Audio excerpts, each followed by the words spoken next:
Yeah. Hindi kami nandito para makiuso. Nandito kami para manalo.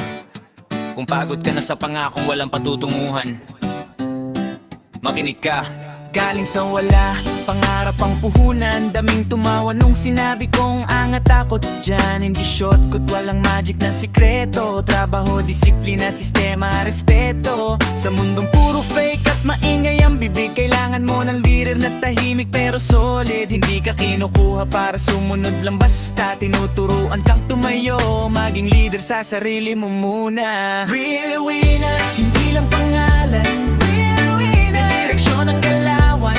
Kung sawa ka na sa paikot-ikot na buhay, sumama ka sa leader na kayang baguhin ang takbo ng laban. Winner, mula pangarap hanggang gawa. Hindi pangako kundi proseso. Ang galang ko handa kang manalo, hindi lang umasa. Welcome sa team na winning is a lifestyle, walang drama.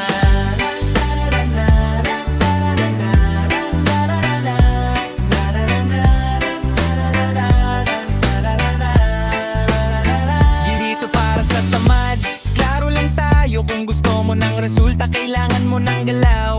20s, 30s, 40s, pare-pareho ang laban. Oras ang kalaban, kaya wag nang patagalin pa ang ngayon. Of umano, nasa sariling bayan. Pare-pareho lang ang tanong, hanggang dito na lang ba yan? Kung gusto mo ng mentor, hindi lang inspirasyon. Real winner ang tipo ng leader na may direksyon. Kung may nagsabi sa'yo na huli ka na, kung may nagsabi sa'yo na di mo kaya, makinig ka sa boses na totoo. Hindi pa tapos ang kwento mo, simula pa lang to.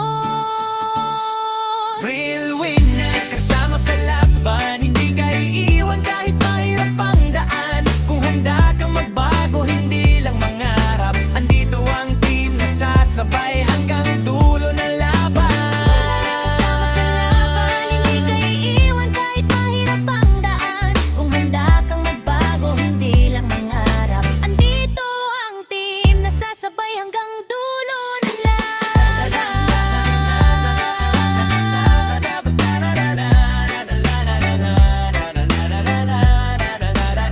Hindi namin binibenta ang pararap mo. E natrabaho namin yang kasama ka. Kung gusto mong manalo sa totoong buhay, alam mo na kung sino ang leader mo. Real winner.